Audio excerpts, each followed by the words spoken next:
आऊज़ बिल्लाहि मिनश्शैतानिर्रजीम बिस्मिल्लाहिर्रहमानिर्रहीम। शुरू अल्लाह के नाम से जो बड़ा मेहरबान और नहायत रहम वाला है। उम्मीद आप लोग खैरियत से होंगे और इस वीडियो में इंजीनियर फैसल आपसे मुखातिब है। आप देख रहे हैं डीएई और केमिकल इंजीनियर्स के लिए तैयार किया गया पाकिस्तान का सबसे बड़ा channel chemical engineering edge tech, जिसमें 800 प्लस लेक्चर्स मौजूद हैं और मज़ीद लेक्चर्स की तैयारी जारी है। इस चैनल में DAE first year second year की तमाम टेक्नोलॉजीज़ की मैथमेटिक्स के हर सवाल की वीडियो मौजूद है और इसके अलावा DAE chemical first year second year third year के इम्पोर्टेंट सब्जेक्ट्स के तमाम लेक्चर्स टेवटा के कोर्स के मुताबिक तैयार किए गए हैं। और इसके अलावा इस चैनल में इंडस्ट्रियल इंटरव्यूज़ के लिए शॉर्ट क्वेश्चन आंसर्स और पास्ट पेपर्स की वीडियोस भी मौजूद हैं। यकीनन ये चैनल आपकी इंडस्ट्रियल स्किल्स में इजाफा करेगा और आप मेरे चैनल को सब्सक्राइब करेंगे, बेल का आइकन प्रेस करेंगे तो मेरी हर लेटेस्ट वीडियो आपको मिलती रहेगी। हमारी आज की वीडियो का टॉपिक है डीएई फर्स्ट ईयर की मैथमेटिक्स, एक्सरसाइज 4.2 है, क्वेश्चन नंबर 7 है और दिए गए सवाल को हमने पार्शियल फ्रैक्शन की मदद से रिजॉल्व करना है। तो सबसे पहले हम अपने सवाल को एनालाइज करेंगे कि ये पार्शियल फ्रैक्शन की कौन सी टाइप में आता है, क्योंकि पार्शियल फ्रैक्शन की दो टाइप्स हैं, एक को हम प्रॉपर फ्रैक्शन और एक को इम्प्रॉपर फ्रैक्शन कहते हैं। तो ये जो हमारा सवाल है ये प्रॉपर फ्रैक्शन में आता है और इसका एनालिसिस जो है वो हर सवाल का ज़रूरी है ताकि हम उसी हिसाब से उसको डील कर सकें, क्योंकि दोनों फ्रैक्शन की टाइप्स के सॉल्यूशंस जो हैं वो अलग अलग हैं।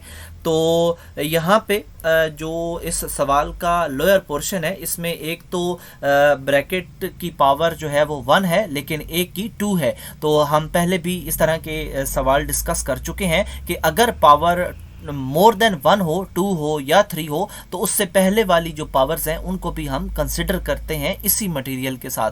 तो कैसे कंसिडर करते हैं, आप बी के नीचे देख सकते हैं x-2 और उसकी पावर 1 लिखा है, तो उसके बाद सी को हमने x-2 की पावर स्क्वायर अलॉट किया है और अगर क्यूब होता तो फिर वो डी के पास चला जाता।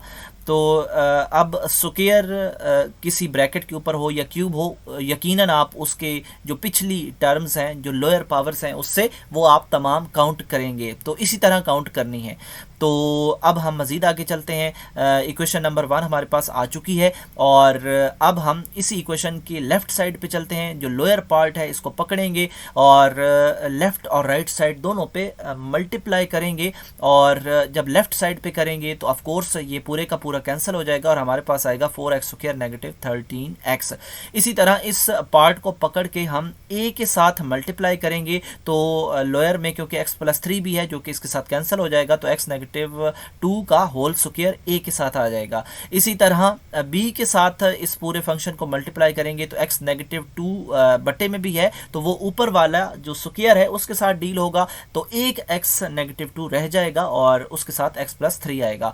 इसी तरह c के साथ x-2 का होल स्क्वायर जो है वो पूरे का पूरा कैंसिल हो जाएगा और c के साथ आएगा x+3।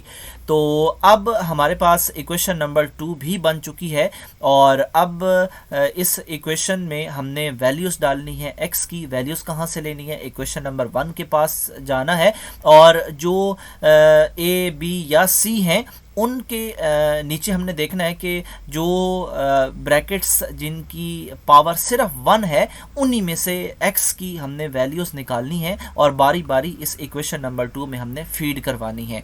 लेकिन जो मोर देन 1 पावर वाली ब्रैकेट्स हैं उनको हमने नहीं छेड़ना, वो हम कंपेयरिंग मेथड की मदद से उनका सलूशन निकालेंगे। तो a के नीचे जो फंक्शन है x+3 इसको इक्वल टू 0 लिखेंगे और जब x की वैल्यू फाइंड करनी होगी तो जो 3 है वो सेकंड साइड पे जाएगा, -3 आ जाएगा। तो -3 को हमने अब उठा के इस इक्वेशन में फीड करवाना है लेफ्ट साइड पे भी और राइट साइड पे और उसके अगेंस्ट आप a की वैल्यू हासिल करेंगे। तो इसी तरह हमने b का जो लोअर फंक्शन है x-2 यहाँ से x की वैल्यू बनेगी 2 और उसको भी इक्वेशन नंबर 2 में फीड करवाना है।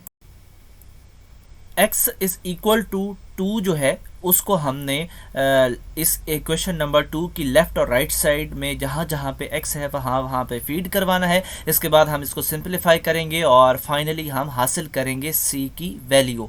तो दो वैल्यूज़ हम हासिल कर चुके हैं, एक c की और एक a की। तो बाकी हमारे पास b की वैल्यू रह गई है। तो हमारे पास जो c का लोअर फंक्शन है इसके ऊपर स्क्वायर भी मौजूद है, और जब ब्रैकेट की पावर मोर देन 1 हो तो फिर हम उसको कंपेयरिंग से डील करते हैं। और कंपेयरिंग के लिए क्या ज़रूरी है कि जो इक्वेशन 2 है इस पूरी को एक्सपेंड कर दिया जाए। अगर जहाँ पे मल्टीप्लिकेशन है तो वहाँ पे उसको मल्टीप्लाई कर दिया जाए, जहाँ पे स्क्वायर है उसको ओपन कर दिया जाए, एक पूरी इक्वेशन बना दी जाए। तो ये करने के बाद हम ए बी और सी जो हैं, यानी जो भी हमारे ये ए बी सी होंगे, इनको भी अंदर मल्टीप्लाई कर दिया जाता है। तो यहाँ पे आप देख सकते हैं कि जहाँ पे मेरा कर्सर है यहाँ पे यही हुआ है। ए के अंदर जो हमने ट्रीटमेंट करनी थी इस फंक्शन की और फिर अगले स्टेप में ए भी जो है वो अंदर मल्टीप्लाई हो चुका है। इक्वेशन नंबर अगर 3 देखें तो इक्वल के बाद ए जो है वो हर एक के साथ मल्टीप्लाई हुआ है, इसी तरह बी भी हर एक के साथ होगा और सी भी।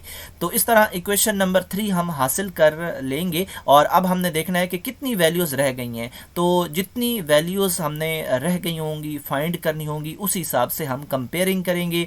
तो एक वैल्यू रहती है तो सबसे पहले हाईएस्ट पावर की हम कंपेयरिंग करते हैं लेफ्ट और राइट साइड दोनों से। तो यहाँ पे हाईएस्ट पावर एक्स स्क्वायर है। एक्स स्क्वायर को लेफ्ट पे आप देखें तो 4 के साथ है और राइट पे देखें तो ए भी है और बी भी है।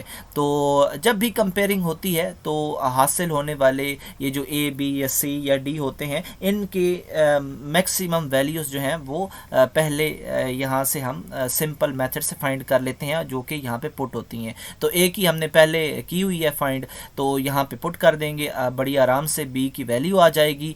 और फिर हम जो इक्वेशन नंबर 1 है वहाँ पे जो ए बी और सी लिखा है वहाँ पे जाके यहाँ पे हम ए बी सी की वैल्यूज़ डाल देंगे और लोअर फंक्शंस जो हैं वो ऐसे ही रहेंगे, इनको हमने बिल्कुल भी नहीं छेड़ना। तो यहाँ पे आप आंसर देख सकते हैं, यही हमारा आंसर है।